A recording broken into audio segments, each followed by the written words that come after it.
This country doesn't wait for facts. It never has. It runs on fear first, questions never. And the part that people miss is that this isn't about mass stupidity. It's just about structure, structural design. And when tensions are this high, you don't need a clean story. You just need a fast one. You need something emotionally legible, something that snaps into place and uses fear that people already have loaded into their heads and capitalizes on those preconceived fears.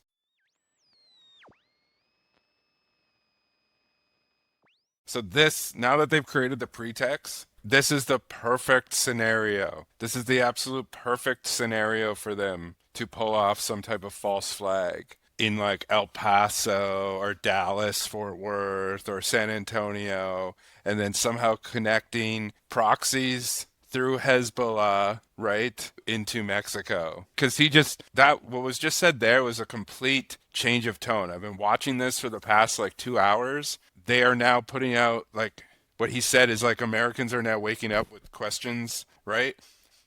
They were given a line, like he's been now giving a line as far as like what line to give. I would not be shocked. I would not be shocked if by in the next 7 to 14 days to 21 days that there is some type of major attack in some type of false flag. And that, hey, call it conspiracy, call it whatever. It's the reality of the situation. Like this narrative absolutely just writes itself. But these concerns are specific to whether or not the United States, given the spillover that we're already seeing in the region, could go beyond the Middle East region and lead to a scenario where the United States homeland could be attacked. So, especially at a time where there's still. Yeah, I mean, I think that's it's a real situation and not in the way, like, not in the way that like it's going to be presented. Let me just start with something simple. If today or tomorrow there's some mysterious incident in a large border city and within 12 minutes it's being blamed on Iran-backed proxies sneaking through Mexico, none of us should act surprised, right? Like that's not a prediction. That's just simple pattern recognition because this country doesn't wait for facts. It never has. It runs on fear first, questions never. And the part that people miss is that this isn't about mass stupidity. It's just about structure, structural design. And when tensions are this high, you don't need a clean story. You just need a fast one. You need something emotionally legible, something that snaps into place and uses fear that people already have loaded into their heads and capitalizes on those preconceived fears. Border chaos, foreign enemies, terrorism, infiltration, and then on the other side, like the fear of the state and the fear of state oppression, which we've seen externalized immensely in the past few weeks and months. So when something large happens that's vague, confusing, or genuinely unclear, that ambiguousness isn't a problem for the state. It's an opportunity, a vacuum, and vacuums don't stay empty. They get filled with whatever narrative is closest at hand. And speed is what matters more than accuracy. We already seen this with the stuff that happened in Mexico over last weekend. Like the amount in which images came out of that incident that weren't verified that then made it seem way crazier than it actually was. That's an A/B test for something much larger.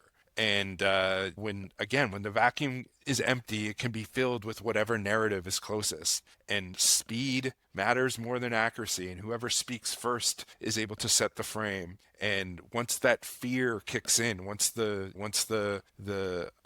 the fight or flight terror kicks in, everything that comes after gets filtered through that. And corrections don't land the same way. They never do. They show up late. They whisper. And after the shouting has already done its job. And that's what fear first, question never actually means. Not that people are dumb, but that the system is built to move before thinking becomes possible. And now, again, this is not abstract. Like, it is very real. In 1962, the Joint Chiefs of Staff handed a document to Vance Secretary Robert McNamara. Not a memo, not a think piece, a literal operational plan. It was titled Justification for U.S. Military Intervention in Cuba. A boring name, but inside it was something else entirely. The document proposed staging terrorist attacks on American soil and blaming them on Cuba. Bombings in Miami, bombings in Washington, sinking boats of Cuban refugees, blowing up a U.S. ship at Guantanamo Bay, even faking the shoot down of a civilian airliner. And the point wasn't chaos for chaos sake. The point is outrage. The document literally says that casualties lists in U.S. newspapers would create a helpful wave of national indignation. And again, that's not metaphor, that's operational language. Death as communication strategy. This plan was signed by every member of the Joint Chiefs, the highest ranking officers in the U.S. military. This wasn't a rogue colonel with a notebook. This was institutional consensus. It is Operation Northwoods. The only thing that stopped it from happening was John F. Kennedy rejecting it. Lyman Lipnitzer, the chairman of the Joint Chiefs of Staff, didn't get his term renewed. And everyone pats themselves on the back and says, see, the system work, executive privilege work, like the president did what they're supposed to do. And what matters, like based on like what I'm saying, is that not that it was rejected, it's that it was written, it was signed and presented as a serious option. In the 60s, this was presented calmly, professionally, without anyone in the room saying, hey, this is insane. We only know about it because it was declassified decades later in 1997 and brought to the public attention by James Bamford in his book Body of Secrets. Now, look closely at how Northwoods treats the media. It doesn't worry about journalists questioning the story. It doesn't worry about verification. It assumes newspapers will print the casualty lists. It assumes broadcasters will repeat the claims. It treats the press the same way it treats ships and planes as infrastructure. And that's not naive, that's based on experience. And by the 1960s, U.S. intelligence agencies have already demonstrated that they could shape news coverage at scale. The Senate Church Committee later documented deep CIA relationships with journalists. Carl Bernstein reported that hundreds of reporters had carried out assignments for the CIA with knowledge of editors and publishers. So when Northwoods planners assumed that they would get media cooperation, they weren't fantasizing. They were working with a proven system that had the capabilities that they knew existed. And so if you fast forward today and you see the same structure just operating far cleaner and with more extrapolation because of technology. Officials say, sources familiar with the matter say, authority flows from proximity to power, not through actual verification. Now, another part that people like to flatten is that Northwoods was not just about anti-communism. That was the moral language. The real issue was material. After the Cuban Revolution, U.S. corporations lost billions. Oil refineries owned by Texaco and Esso, United Fruits land, banks, utilities. The Bay of Pigs wasn't just ideological. It was about restoring conditions where American capital could operate again. And when that failed, Northwoods was drafted as the next way to manufacture consent to finish the job. And this is how it works. This is how it always works. Ideology explains why intervention is righteous.